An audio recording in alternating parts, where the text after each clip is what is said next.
her osteopathic degree from Michigan State University College of Osteopathic Medicine, and she also holds a master in public health from the University of North Carolina, Chapel Hill. She is a clinical assistant professor in the Department of Anesthesiology at the University of Michigan and is a teaching faculty member at the Ambulatory Surgery Center. She is the Associate Program Director for the Core Residency Program at the Director of Point of Care Ultrasound Education for the department. Dr. Byrne will be speaking today on the perioperative adverse events and the second victim phenomenon. Please join me in welcoming Dr. Melissa Byrne.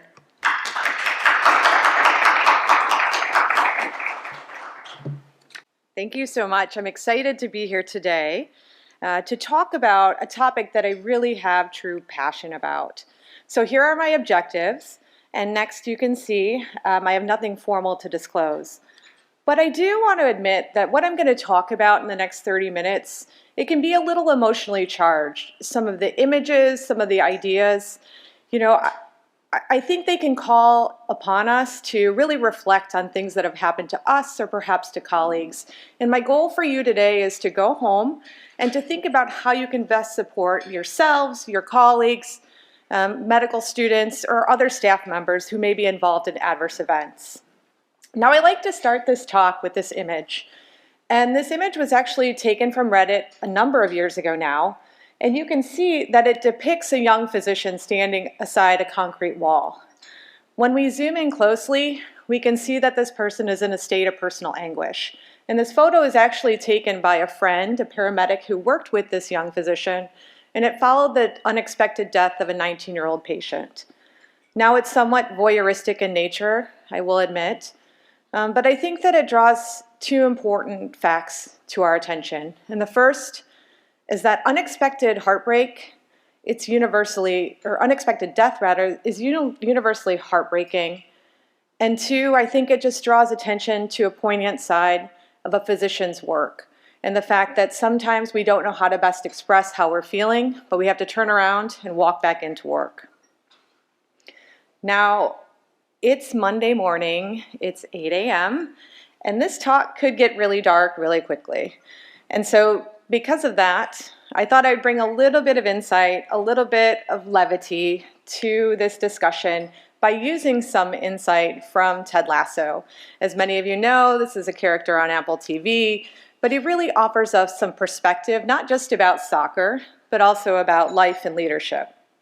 And so I want to kind of revise my title from being the darkest hour to really how the darkest hour can be just before the dawn, and how Lasso can really help us shed light on these adverse events. And so he has a good friend, a confidant, and a sports psychologist, Sharon. And what she wants to bring to his attention is that sometimes the things we're going to hear aren't always the most pleasant. And with that, we know that medical errors in the United States, they are a true threat, and not just to patients, but also to us as clinicians.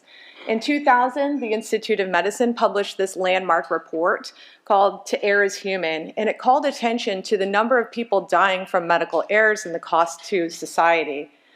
Now, the most recent facts I can find are actually 10 years old, but this is alarming. Over 250,000 people dying due to medical errors. And this hasn't been lost on the public. This was in USA Today, right about the time that this recent figure was from.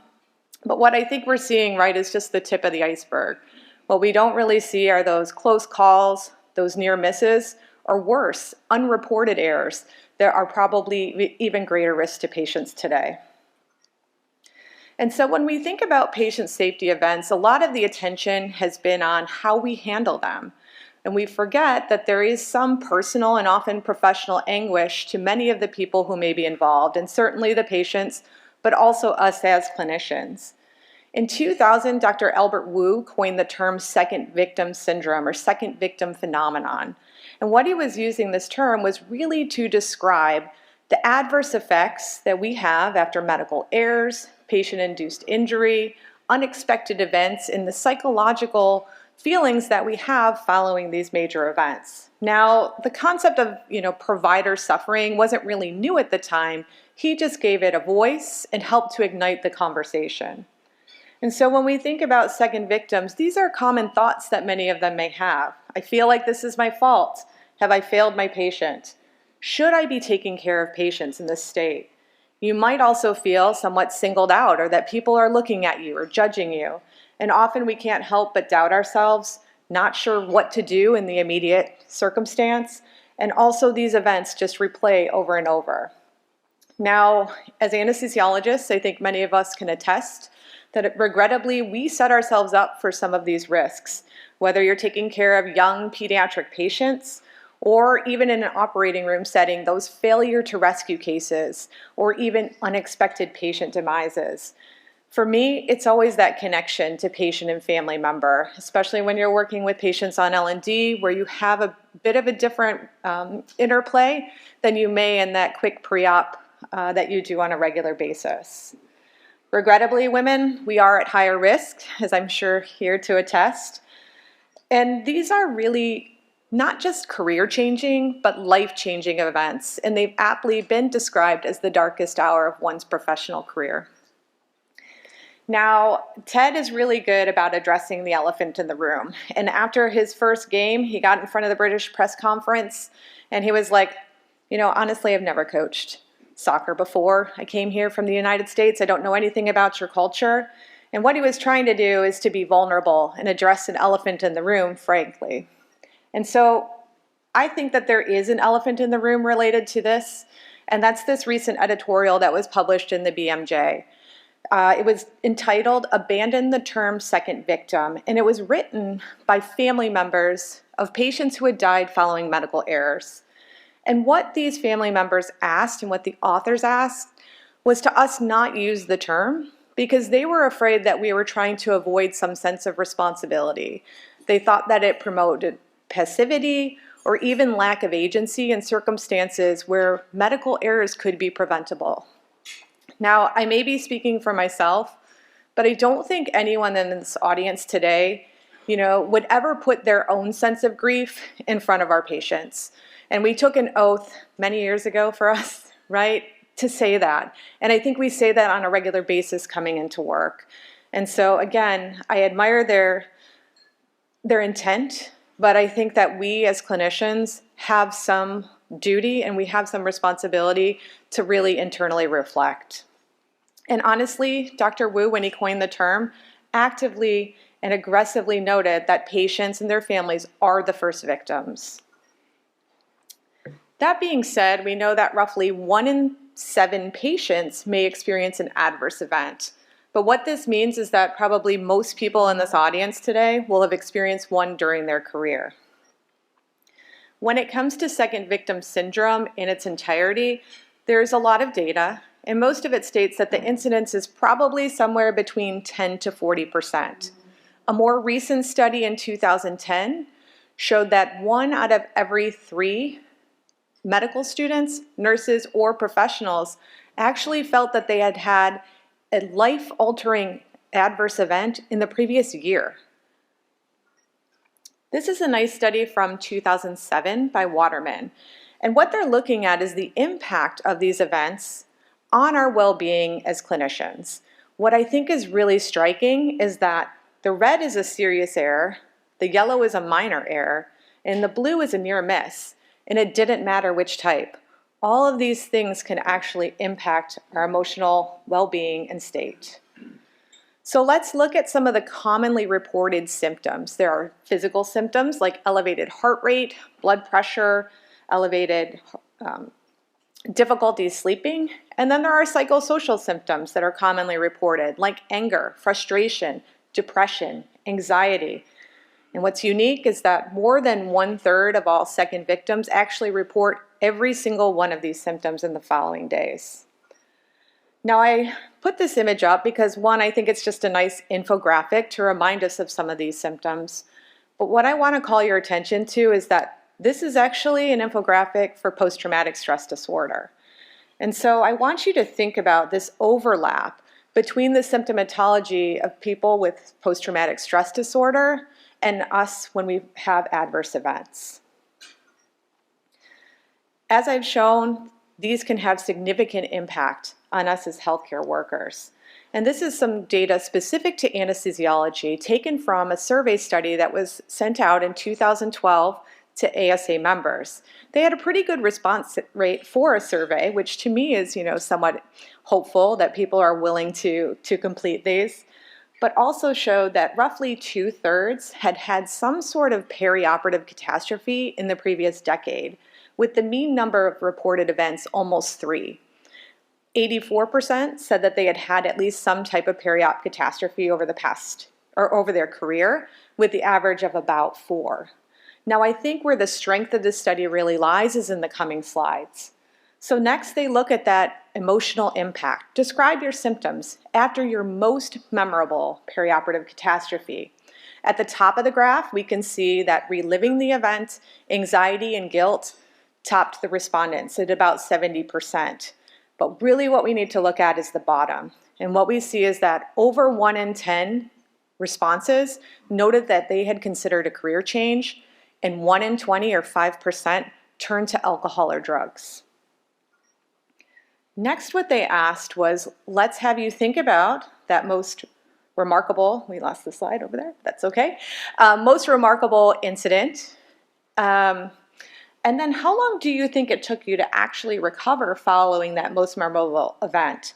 And the majority said they were affected to some degree, but we can see that 19% said they had never fully recovered after that. And then let's look at impact on subsequent care. And this is where I think you can make the most difference when you go back to your practice. And that's that 2/3 of respondents said that they felt that the care they delivered in the subsequent 4 hours or greater was negatively impacted by this adverse event.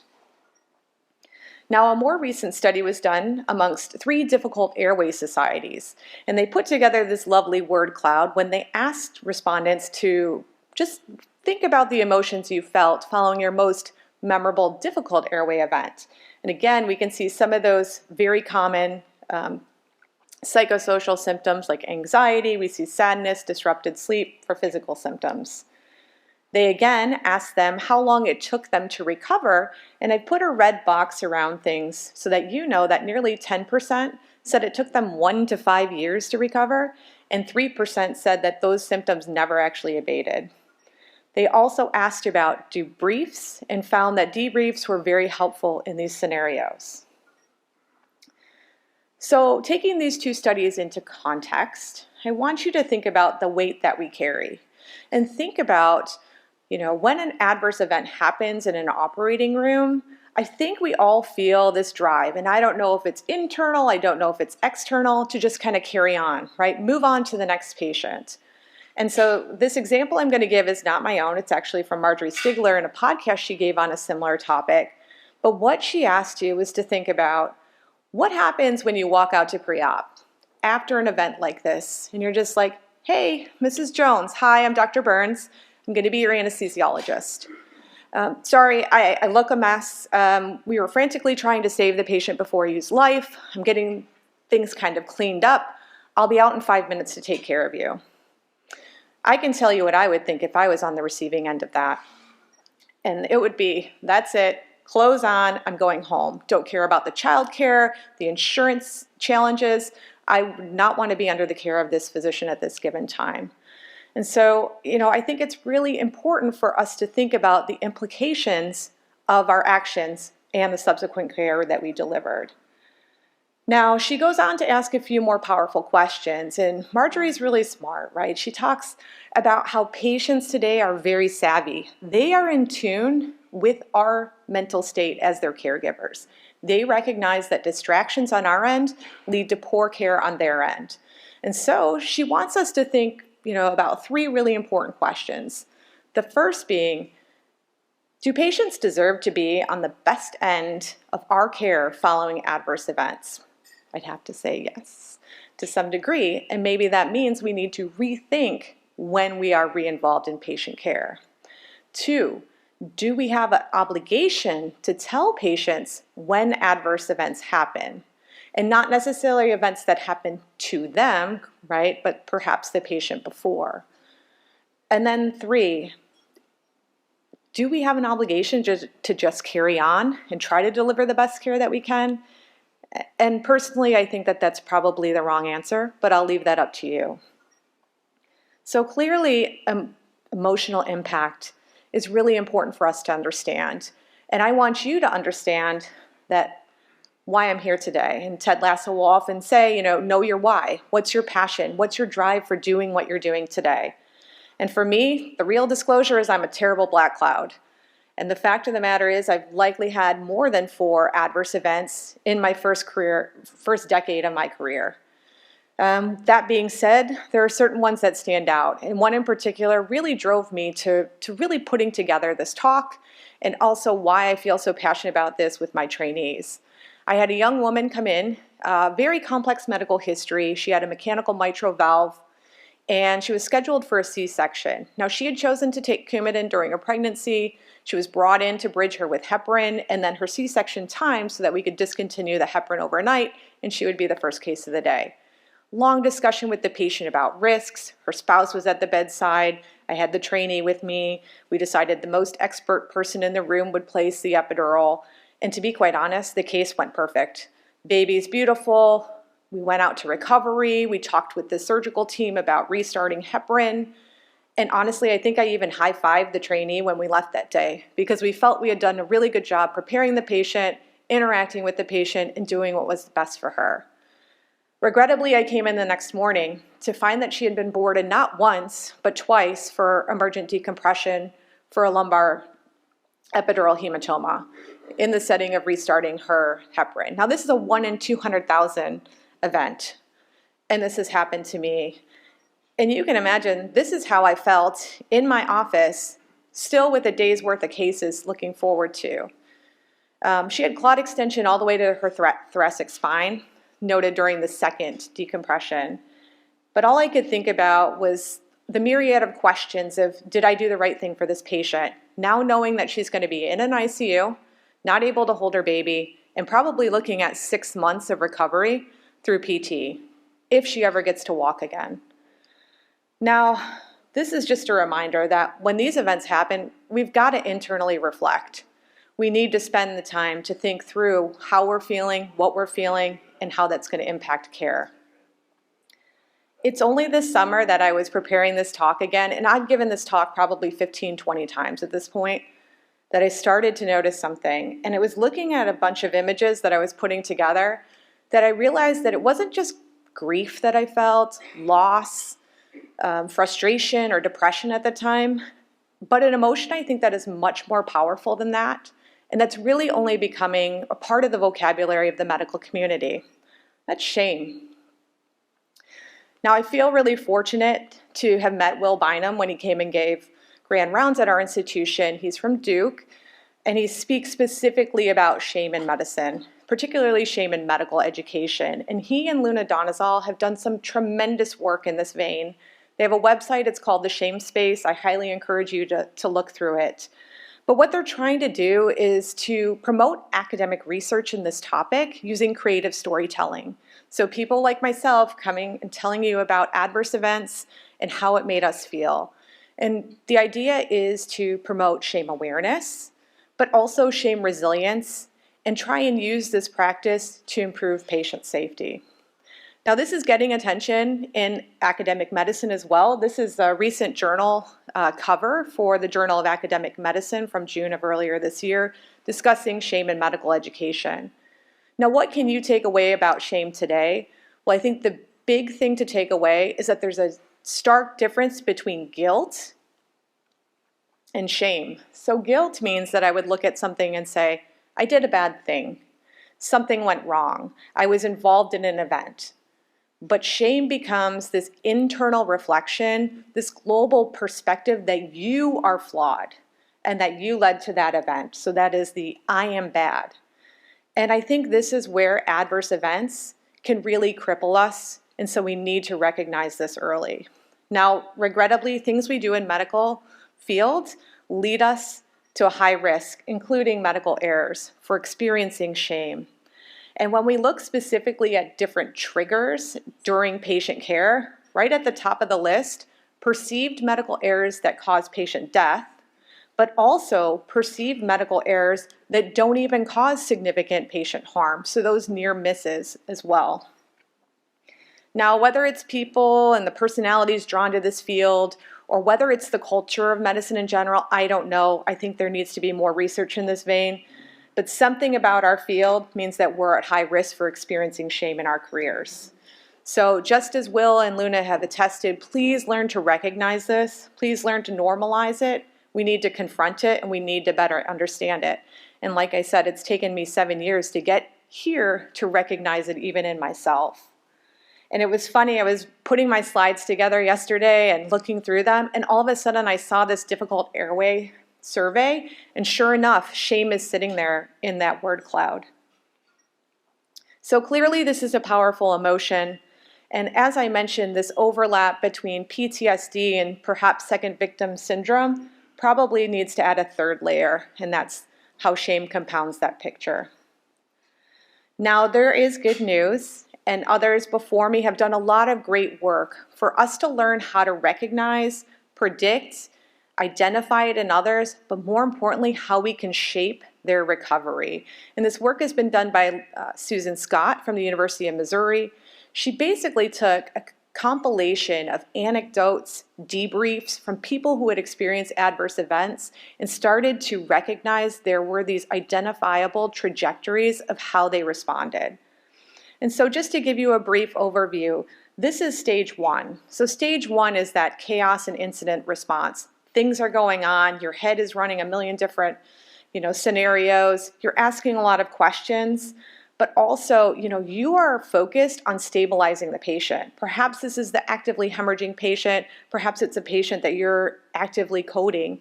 In the event that you're trying to figure out also, like, how is this happening? Why is this happening to me?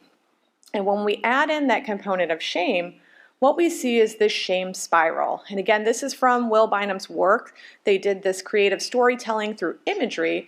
And what we can see is this red emotional energy encircling the physician or the trainee, where you're asking all these questions of yourself. The next stage is going to be those intrusive reflections, those haunted reenactments. And I think for me, this is always the what if scenario. What if I hadn't done an epidural? What if I had just done a GA for this patient? She never would have ended up paralyzed.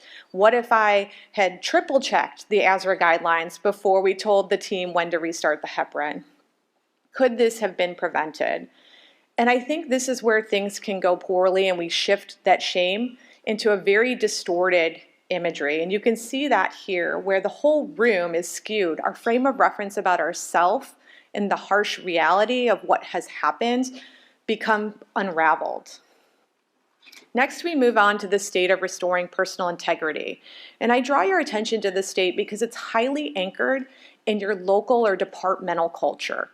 And so if there's a lot of grapevine gossip, you're going to have people that are running through these scenarios of well, I can't talk to anyone because they might think I'm terrible. They might judge me. They might, go back and tell 5 more people. And again, when we look at the shame literature, this is what we see, right? We see the individual in the center with the glowing eyes on them who's worried about being judged. And what we also see is this is the stage where people will retreat. They go hide in the bathroom. They go hide in their office. They pull themselves away from medicine. And this is what we're hoping to avoid.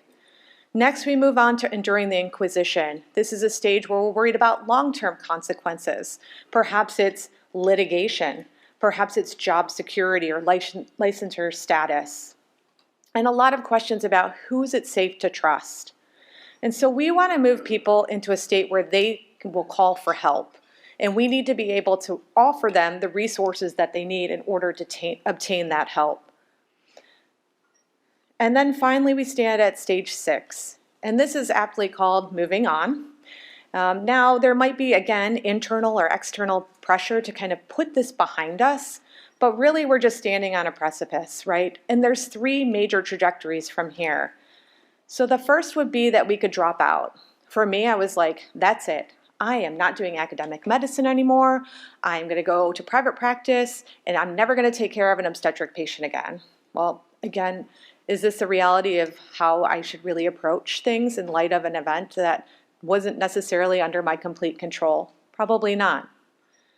People also will just survive. And again, this is something that we shouldn't encourage. This is the I'm fine, right? I'm okay. The event is still with us, but we're just kind of moving about in a very, robotic, mechanistic, we're just here to collect a paycheck.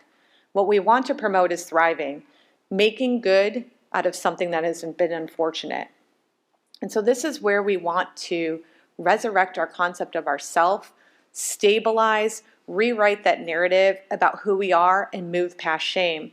And as we can see in this image here, we want to come back to medicine. So I love Roy Kent. It's very honest and very frank. And what he's saying to us is that we can't stand with the I'm fine, I'm okay. We need to work on promoting people to the pathway of thriving.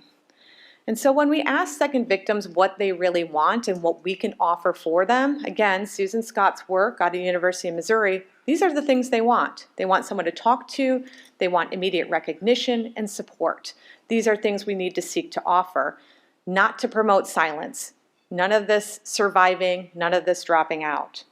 And if we think of second victim as a subtype, a specific subtype of a stressor, you can see there are a number of different coping mechanisms we should encourage. And there are certainly ones that are specific to this scenario that we can promote, whether they're problem-based or emotion-focused. And for those adopting a problem-focused coping strategy, these usually are changes in practice. And again, we want to shift the narrative to promote constructive changes. How can we do better? And when all is said and done, we need to talk, right? Talking helps to encourage us to rethink this dysfunctional or this distorted line of thinking, and also helps to mitigate that risk of self-harm or self-medication. And this is what peers want. They want peer support. Second victims will say that they want some form of support, whether it's colloquial, it could be structured, it could be even professional in nature. We want to look out for red flags, right? Look for things, anger, changes in behavior, self-harm. These are the things that need to promote immediate and prompt attention. Now, as I stated, this has to be predictable.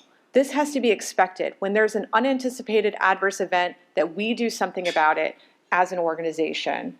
And so, when I first put this picture up, I meant it to say that we've got to make tough calls. But what I noticed is that they're all crossing their fingers. This is what we don't want to do. We don't want to be just crossing our fingers and hoping for the best. We really want to drive action. And as an organization, we have a duty to do this to support each other. Now, this is recent data talking about burnout and anesthesia. And obviously, we're all attuned to this notion that people are tired, people are frustrated. But one of the things that's a risk factor is perceived lack of support. And while I don't think that adverse events are 100% attributable to this perceived lack of support, but I think they do contribute. Now, as an organization, we need to recognize, right, that there's this interconnectedness between the individual, the potential for loss at the institution, and certainly the patients. And how do these interplay? And it's not really a hard, question of finances to understand that when there's issues at work in an organization, it's a big cost.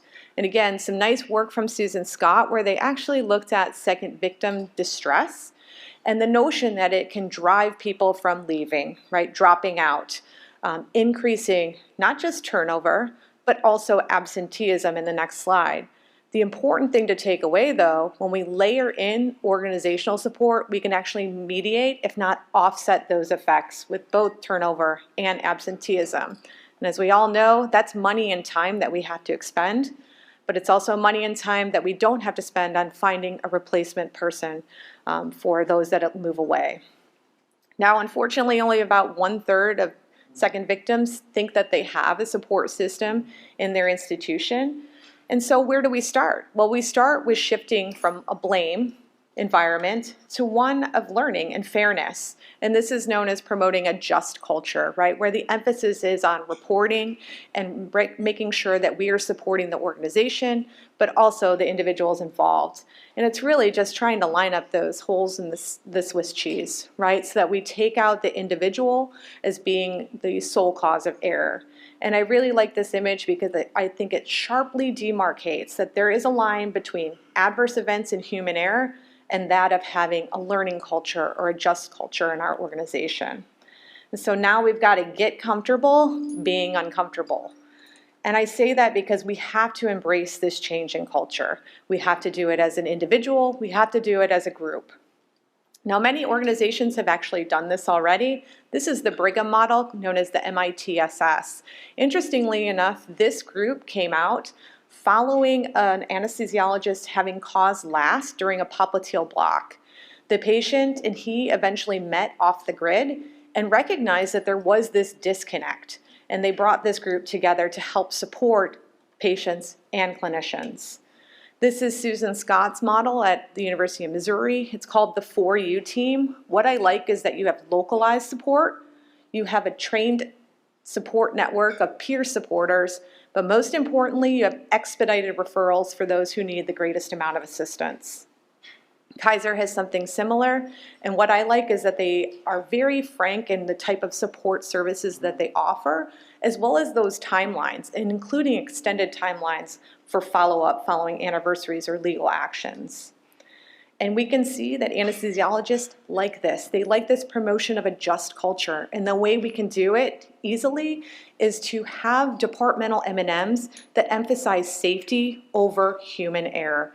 And in this study, we see that anesthesiologists had increased psychological safety reporting when they felt that they were supported by their department.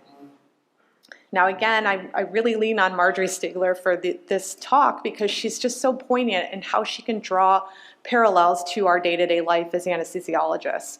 This was a JAMA piece from 2015 entitled What I Learned About Adverse Events from Captain Sully. And as you recall, he's the famous captain who landed that Miracle on the Hudson and is also played by Tom Hanks in a recent film. But what she says and what she wants to distinguish is that this is where anesthesia and the aviation industry don't align. And what she wants us to know is that no one would have asked Sully or any members of that flight crew to get on board, go to LaGuardia and fly another leg. But guess what? We do this all the time in medicine. Cardiac arrest, respiratory arrest. Guess what? Another patient, bring him back. Need to do 5 more endoscopies today. This is where we need to rewrite our story. And so I want you to think about, adverse events should prompt almost a rampant response in our departments in how we support people. And at our institution, we actually have a perioperative catastrophes provider response plan. And that's a lot of words. I'm sure you could find a better acronym.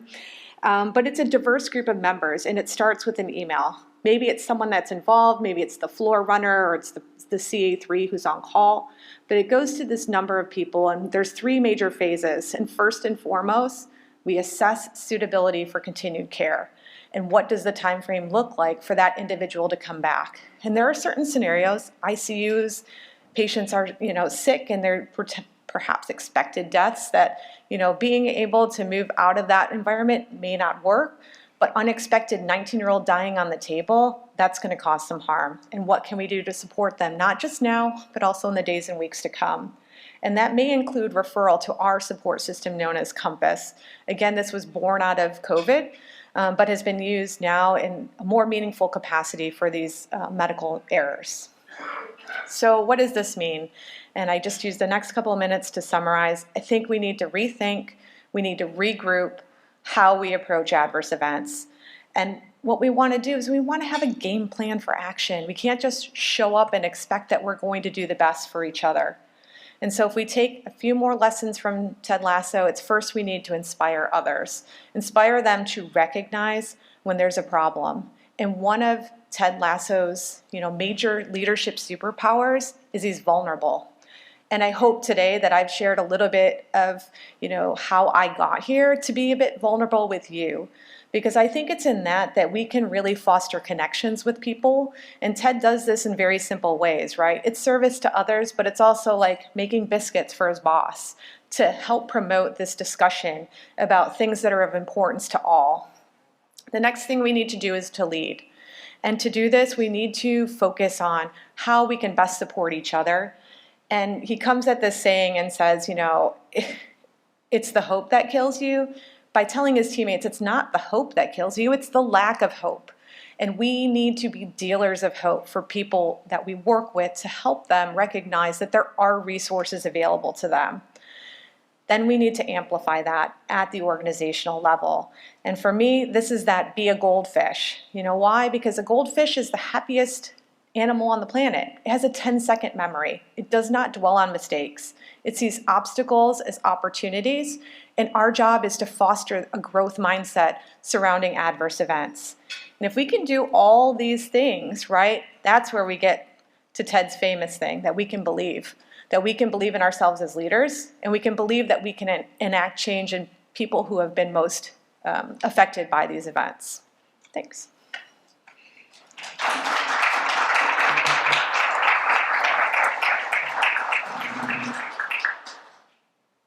Thank you so much, Dr. Byrne. Our next speaker is Dr. Lynn Boone. Dr. Boone is a consult liaison psychiatrist at Harry Truman Veterans Administration Hospital in Columbia, Missouri. She cares for patients in a variety of settings, including the acute psychiatric inpatient unit and a teeming outpatient clinic. She supervises and mentors University of Missouri psychiatric residents. She provides consultation services to medical and surgical teams, and her first love is multidisciplinary collaborative care. Today, she will be speaking on mindfulness in medicine. Please join me in welcoming Dr. Boone.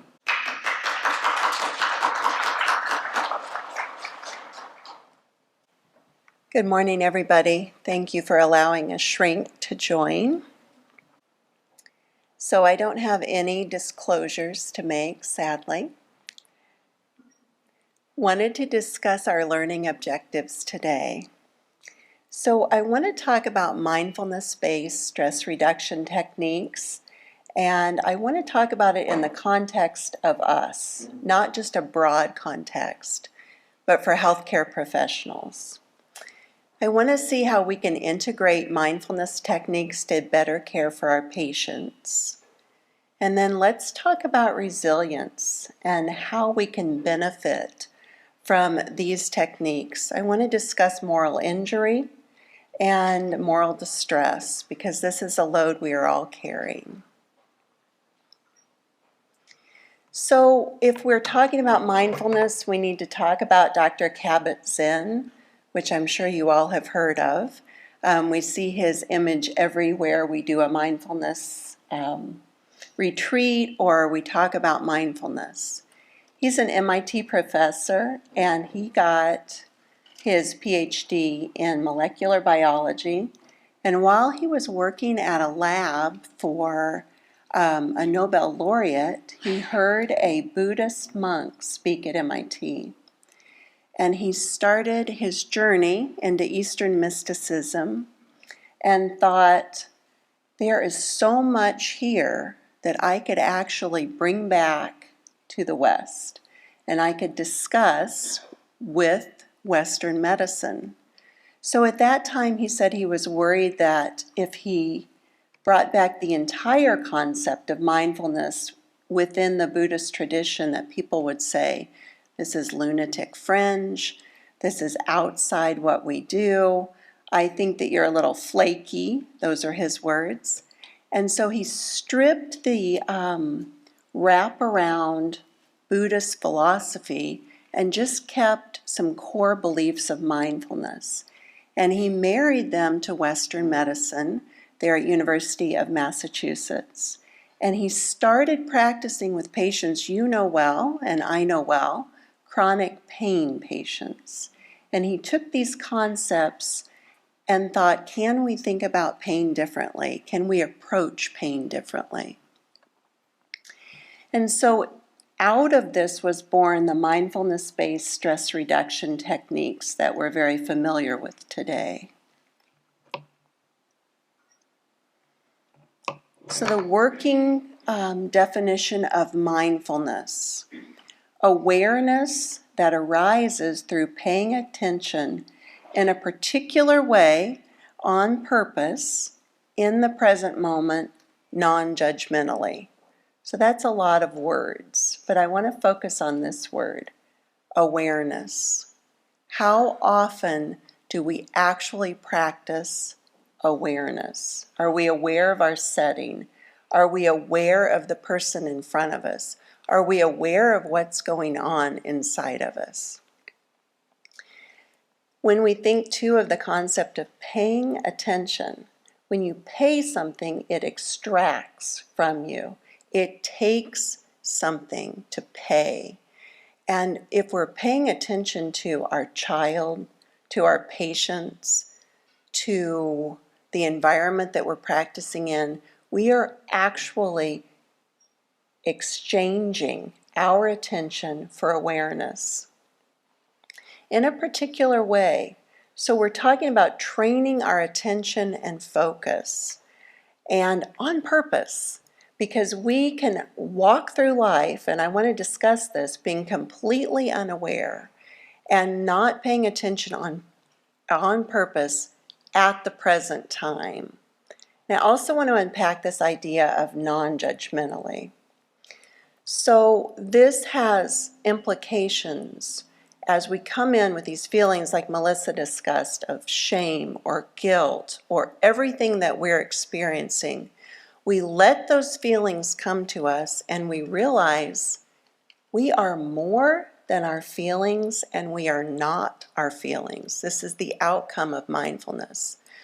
I am frustrated today. When we apply mindfulness to that, I feel frustration, and here's why, and letting it go. I am so angry about this. No, I am not that emotion. It's just that I feel angry about this. So in my work as a psychiatrist, this is the foundation of what I do, because I am trying to teach patients that what they experience and who they are two different things.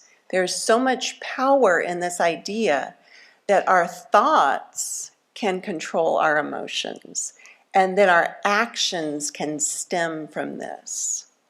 Mindfulness is almost the opposite of impulsivity. And impulsivity and quick decision-making often lead to suicidal actions, behaviors, and sometimes completed suicide. So if we can divorce ourselves from the idea that our feelings snowball, get worse and worse, and then lead us to the precipice, like that image of the physician standing there on that high brick wall just about to jump, we can really dial that back and think there's power in this. And the power is what Viktor Frankl says, the space, recognizing between stimulus and response, there's a space. And in that space lies our power to choose our response. And in our response lies our growth and our freedom. You guys might have read his book. It's one of the most influential books in the 20th century, Man's Search for Meaning. And he was a Viennese psychiatrist who started putting these ideas together that maybe in the crucible of human suffering, we can actually choose our response. We don't have to act a certain way. In my work, I deal with a lot of personality disorders, and one personality disorder in particular, within the framework of the cluster B personalities, is borderline personality disorder. And these are patients who live at the mercy of their emotions. And they have a heightened sense of awareness of perceived criticism. And they think everything that is done to them. And they dwell in this space where the emotions rule the day.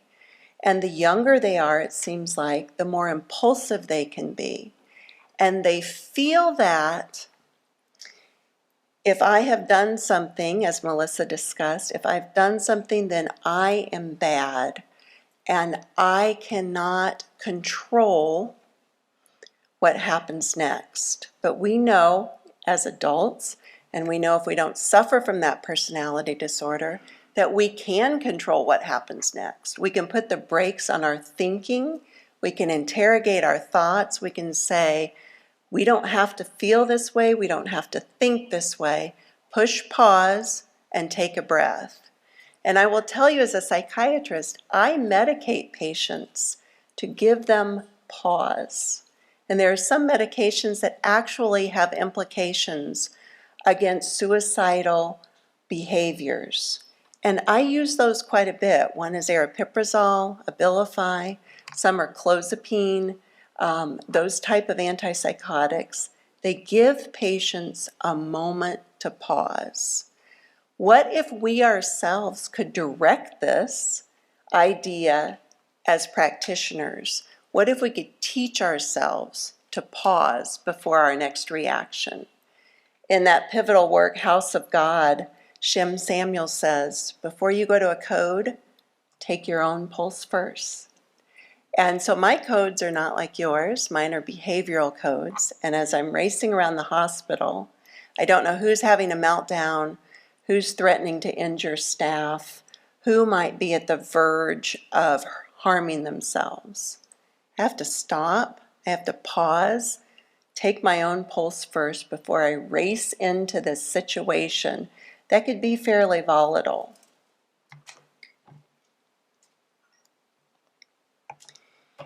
So with that in mind, I wanted to discuss this mindfulness-based stress reduction technique. The real course is an 8-week course, and so it's somatically focused meditative practice, and one of them is a body scan, and we kind of think of this too as like progressive relaxation, where we scan our bodies, see what's hurting, what's painful, breathe breath into that space, and then move on. Sitting meditation, this is kind of what we think of, and this gentleman in the picture, that's the comfortable pose for him, right? But sitting meditation is when we're there, we just basically close our eyes, we think about the thoughts that are entering our mind, and then we just let them pass over. We are not clearing our mind. That is not what Kabat-Zinn was thinking of. It's not just mindlessness. It's not an empty mind. It's thinking the thoughts that come through, holding them for a moment, and letting them go. And then mindful yoga is a part of this. So you think of the different poses, maybe tree pose, warrior pose, moving into these poses, but not just making shapes. Actually feeling how our body feels, feeling the centeredness as we're in these poses. So a couple of therapies that we use often in psychiatry that have sprung from mindfulness. Dialectical behavior therapy, which is the gold standard for borderline personality disorder and those traits. And this includes the idea of walking in the middle, so dialectical in the middle. So we're not all or nothing thinking, this is all good, this is all bad. We're able to say there are components of good, there are components of bad in this person, in this situation. And choosing the wise mind over the reactive mind. So again, the pause. I'm going to think through this, I'm not just going to react. Acceptance and commitment therapy is important in the work that I do with veterans, where we pause and say, we're going to actually evaluate the choices we've made according to our values. Rather than pleasing people, we're going to say, I'm going to act from a space of my own ethics. So you might think with mindfulness being a buzzword, everyone talking about this, there's great studies to prove that this works. That is not actually the case. I pulled from this one, this is 30 studies in this review, and this was particularly focused on healthcare professionals practicing mindfulness. What did we find was an outcome of this? These are small studies, they're somewhat weak studies, so you really need a bunch of them to actually formulate an outcome. But we found that if we are practicing mindfulness, then we actually have a lot more self-compassion. And we found that it reduces anxiety and stress, which we're all experiencing. Another study showed short-term and sustained improvements in emotional stabilization among our profession, and less burnout, which we're all striving for, and a very important thing that we saw a lot of fatigue in, and that is empathy. I think of during the COVID pandemic how we were struggling with compassion fatigue for many reasons, and I want to talk about that. Here's a fascinating study. So two professors at Harvard about 10 years ago did this interesting phone app, which I thought was kind of funny because if we're going to be distracted, it's going to be because we're looking at our phones. They did a phone app where they surveyed people and they said, what are you doing right now? What are you thinking about right now? How happy do you feel at this moment? And so what they found is that people were never fully present in the activity they were doing. They were doing something, but they were thinking about something else. How often are we doing that? So they came to this conclusion that the human mind is a wandering mind, and a wandering mind is actually pretty unhappy. So the fact that we can do something but think about something else comes at a cognitive cost. So here's a scale, and I like this because it's been validated in college and cancer and community patients. And so this scale was applied to healthcare workers, and there's a study coming up where about 47 docs took this scale and decided, I'm going to be more mindful after I take this. But does it remind you of anything else, any other awareness scales that you've seen? I could be experiencing some emotion and not be conscious of it till sometime later. I break or spill things because I'm careless. It's hard to stay focused on what's happening. I walk very quickly to get where I'm going, and it's hard for me to pay attention. Think about the times we end up somewhere and we're so internally preoccupied as we're driving we don't even remember how we got there. I tend not to notice feelings I'm experiencing until they really grab my attention. I forget a person's name as soon as I'm told. Yes. Seems like I'm running on automatic. I rush through activities. I get so focused on the goal that I forget everything in the middle. If you all have seen that movie, Adam Sandler's movie, Click, it's kind of a bad movie, but it illustrates this point that you can't fast forward through all the tedium and just hit the high points, or you actually miss out on everything. I do tasks automatically. I find myself listening to someone, but I'm thinking about something else the entire time. How often do we do that with our patients? How often do we do that with our families? So this scale looks a lot like an ADHD scale, right? So this is kind of something I'd give my patients to say, where are you on the scale? But this is for healthcare workers that this was applied.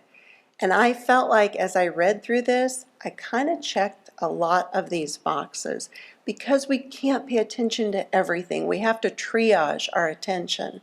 But what is it actually costing us? How can we be more present in the patient interview?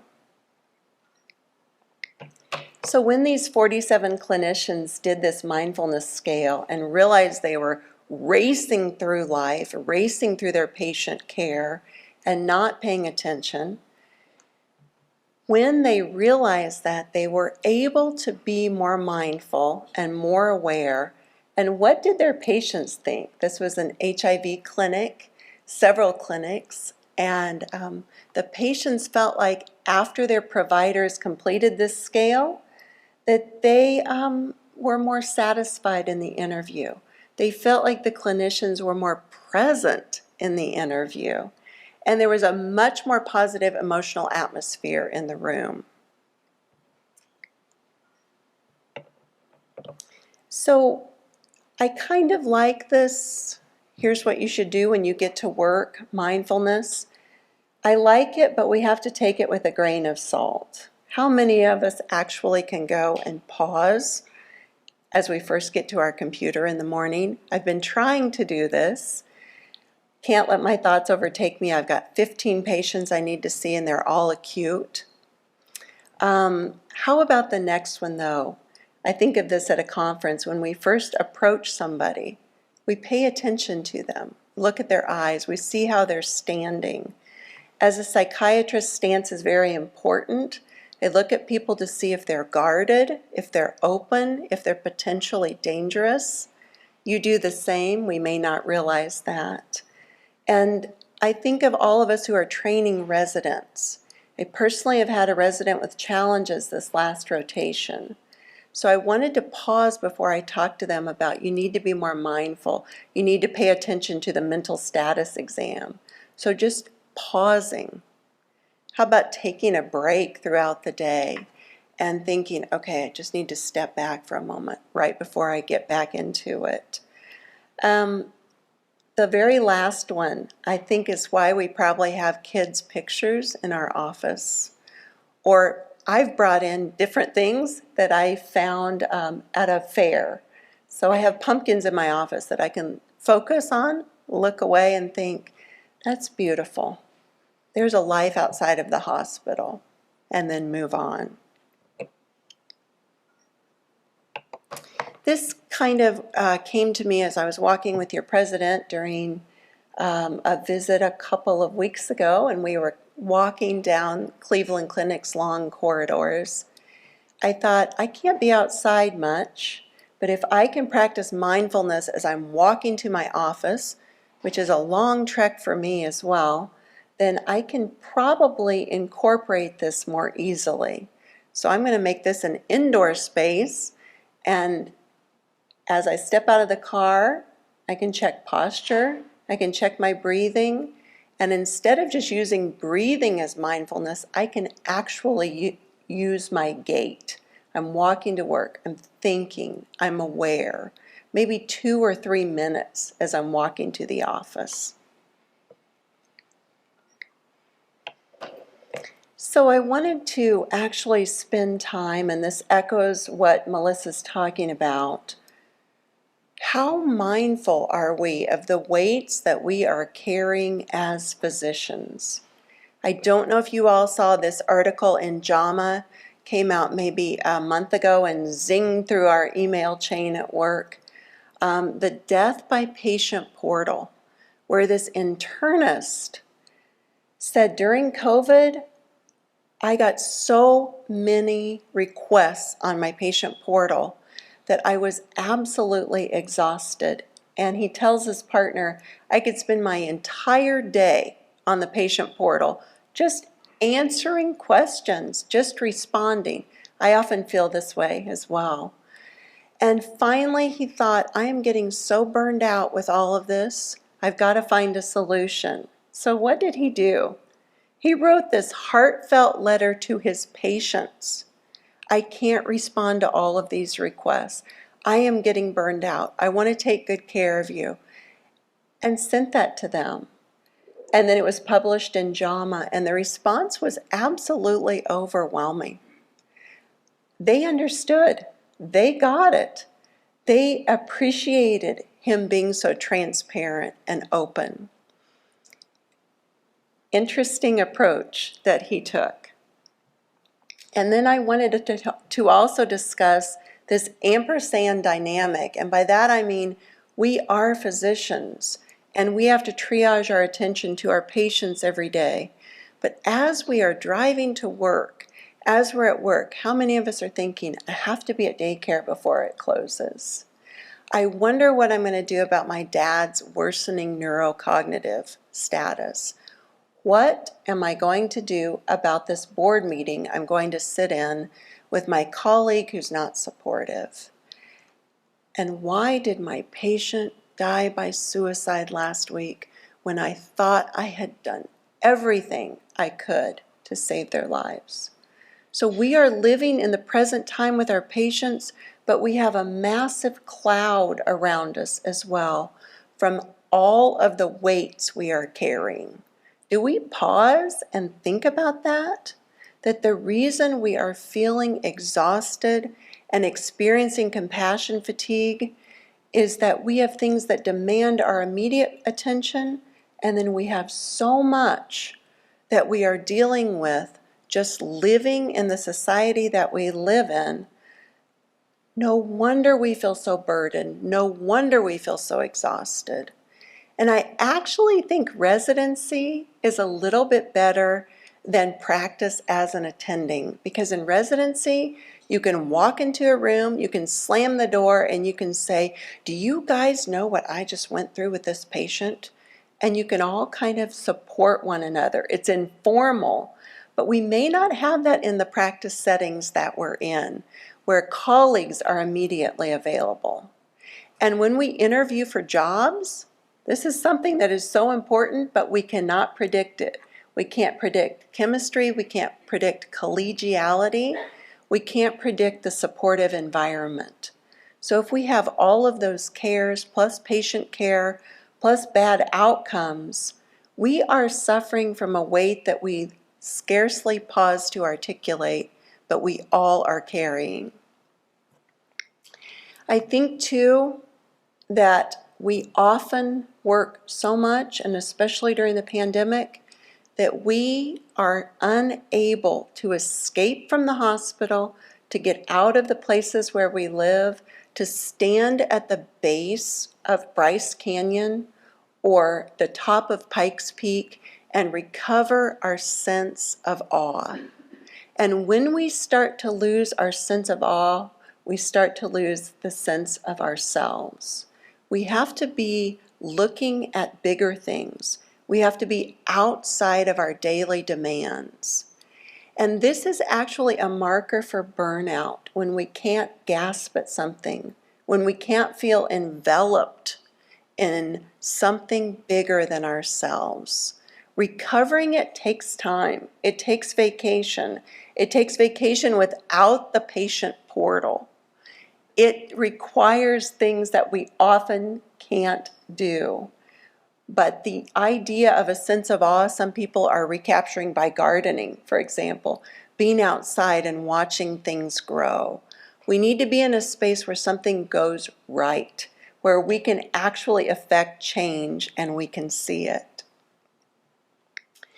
I wanted to talk about this because we were talking about this at our table, but what did COVID take from us that we have not yet recovered? How much weight are we still carrying? At our table, we decided we're carrying a lot of weight. I wanted to unpack this idea because obviously it took our family members, for some of us, it took friends, it took patients. As a psychiatrist, patients were on ventilators and they expressed a wish, I want to die. And they would stay ventilated until I could see them and determine, did they have the capacity to make that decision that they wrote on a whiteboard? I was the one responsible for saying, you can go, you're not clinically depressed, it's okay. So I think about the weight of that sometimes, but I think there's a broader space where COVID took from us this illusion that the people we cared most about would make the right decision because it was the moral decision to make. And that didn't always happen. People made different decisions than we thought. We might be disillusioned with our institution because they did not support us during this time. They stepped away from us. They made us figure it out on our own. I have colleagues that were very angry because they were pregnant during this time and didn't feel like they were protected.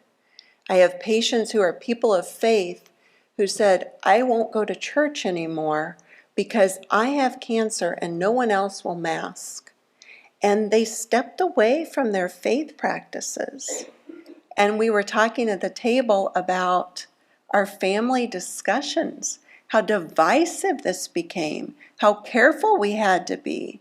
COVID robbed us of the illusion that our families would support us wholeheartedly. We're still carrying those weights. And we don't know if we had another pandemic, if this would just happen again and happen faster. And then we fear another pandemic because I don't feel like I could really go through that again. But in a broader sense too, as healthcare professionals, we became the enemy to many people. We took an oath that we will care for our patients, that we will put their interests first, and people targeted us. I did not understand this. I didn't understand why my health department was getting death threats over vaccine rollouts. And why was I walking around with a target on my back? That is not something that you get over easily because we had to change roles. We didn't want to, but it was like we were forced into this. And what about our countertransference, which is a fancy psych way of saying the way we acted and felt toward our patients during this time? Not only was compassion fatigue a thing, I would get so frustrated at the choices they were making as they sat in my office and coughed but didn't want to wear a mask.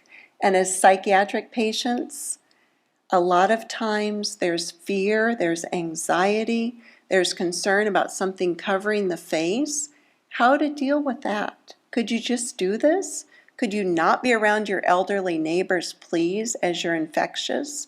And frustration that I felt about this. We're all still carrying various components of this, and we need to recognize that it is part of the fatigue that we are feeling. I'm not sure when this will go away, and I'm fearful that we'll be back in this situation again. But let's recognize what we suffered with during this time that we're still carrying around. I wanted to kind of move that into this idea of moral injuries. And so a lot of my patients are from the Vietnam War, soldiers from Vietnam. And so we saw when these patients returned from war that they had a constellation of symptoms that seemed like PTSD, but they didn't respond to our conventional PTSD treatments. And we began to realize, way too late, but we began to realize that these were moral injuries and they were sustained from acting outside of our own moral codes or their own moral codes. So this can't be medicated with an SSRI. And this actually, even with trauma-focused therapy, doesn't seem to resolve. And these are the tools we have to treat our soldiers. But let's talk about this in healthcare. This is not burnout. We've all felt feelings of burnout. But this idea of moral distress as a physician is knowing what our patients need and being unable to provide it. So I may know this patient needs this intervention, needs this medication. They've failed everything else, but oh wait, it's not approved. I know what this patient needs is prolonged exposure therapy, but wait, we don't have any clinicians that are trained in this. I know to help this patient through, what they really need is an inpatient hospitalization where they are trying to understand their emotions and learn to press pause, and it needs to be 6 months. Oh, wait, that program doesn't exist anymore. Or if we are mandated by insurance to do something that we know is not in patients' best interest, we don't have the time to give. If this is happening again and again, this moral distress turns into moral injury of our own. I want to practice the best form of medicine. I want to take care of these patients, and I am absolutely unable to do so. Utterly frustrating and very discouraging. What do we take care of first? I work in the VA. I have metrics that I don't think are the best thing for patient care. I still have to do them. And my resentment can build about that because I feel like it gets in the way of a direct patient care. So how do we navigate this? This is something that the VA published that I thought was actually very good. If we have the chance, involve everybody else that we trust and that is in our institution, including the people over us, to assist in making this really tough decision. What do I do next for this patient? How do I stay within these confines but yet care for this person? And then really, as Melissa talked about, seeking support about this, walking to a trusted colleague. Maybe if we have a non-acrimonious M&M after an adverse outcome, saying, guys, this was my decision. This is why I made it, and I'm really struggling with this. What would you all have done? What has helped me so much in the wake of poor outcomes and suicides is when other people say, I don't think there's anything else we could have done. We've done everything. You did everything, and we're sorry this happened. I have a very empathic and compassionate boss, and this is what I want to be for my residents. Empathic, compassionate, every evidence-based practice you did. Okay, I think what my residency director told me helped me so much. When my favorite patient that I had poured so much into ended her life. Depression has a mortality rate. He told me that. Yeah, people will pass away from this. It helped me tremendously to realize that everything that we treat has a mortality rate, and sometimes this occurs. How about this? It's kind of mindfulness as well. When we modify our expectations and we're like, I should have done better, this powerful thought, I did the best I could given the circumstances. And this is what I've told patients who were prisoners of war and did something that they thought was egregious and violated their moral code. You did the best you could under the circumstances, and you did what you were ordered to do. And let that thought sit for them. So these are my resources. They are not really references, but resources if you guys are interested in learning more about this idea. We could do an entire presentation on moral injury in physicians, but wanted to touch on this. And here are my references.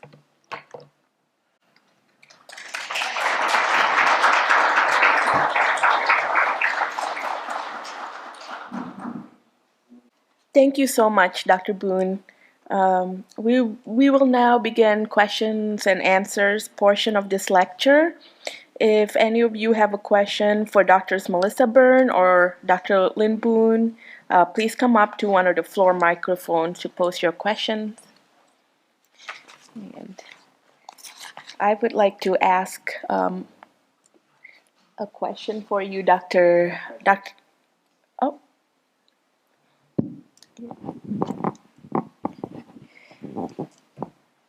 Dr. Byrne, thank you for the lecture again. It's very informative. Can you help me with an example of how I can debrief after an incident in the OR in the middle of my work day? And how can I start to make a change within my department? Yeah, so I think first and foremost that giving people a space, whether that's time, a place outside of the chaos that is the operating room or the ICU, that's important. And that's probably the first step, is to remove a person who may have been involved in an adverse event from that site. I think it's also open-ended questions. I'm sure that Dr. Boone could give us an entire lecture on how to do that best. But providing a person with the time to reflect, and then in the immediate circumstance, I think it's not a lot of, this is what I would have done, this is how you could have done this differently. I think it's just a space to kind of think through the sequence of events. And then I think, just as we've talked about earlier, when it comes down to what you can do at a departmental level, it's pretty simple. It's provide people with access to assistance. And so for us, like I said, it started with this email list. We have the program directors, we have the CRNA lead, we have someone to help with the anesthesia techs, because we sometimes forget that they're in the room when all of this chaos ensues and they're running back and forth. They don't have context for what's occurring. And so I think just by having that email and then being able to touch base with those individuals is really important. It's just a kind of a general thing. I don't know if there's really an answer, but how far can we go if someone's been involved in an adverse event in the operating room and we try to help them get over it and they don't accept the help? We had something happen years ago, and the individual involved, this patient died, and he was a very private person, and I don't know what all was done for him, but he committed suicide. I think that one, recognition goes a long way, providing them with resources, but I don't know that I have the right answer in that circumstance. We've actually had individuals who have just only recently talked about things that have happened to them a decade ago in their practice. But I think that if we have these non-acrimonious M&Ms, if we have assistance programs through our organizations, that it offers people a more confidential means of having access to the things that they might personally need. And it's hard because some people don't need something from their workplace. They need someone that's faith-based, because that's where they draw a lot of their insight and they're able to reflect. We actually have had individuals who have taken time away, and our department, including our residency program, actively promotes that as an option. You'll always be able to work, but you won't always be able to work effectively and do the right thing for your patients if you're inundated with these repetitive thoughts. I might add to that too, just saying that a suicidal outcome is so detrimental to others involved, because then as colleagues I would think we would be thinking, what could I have done to save this person? And the recognition of the precursors to suicidal behavior, the shame, as you spoke about, and the guilt together, and then seeing, is that person isolating? Are they staying away? Are they retreating? Are they not answering emails? Do we begin to get the sense that they are completely withdrawing inside themselves? That is such a warning and a concern. Anybody else have any thoughts or comments? Okay. Thank you so much. And then thank you everyone for your questions. We are at time now, and we will need to conclude the session. Please join me in thanking Dr. Melissa Byrne and Dr. Lynn Boone.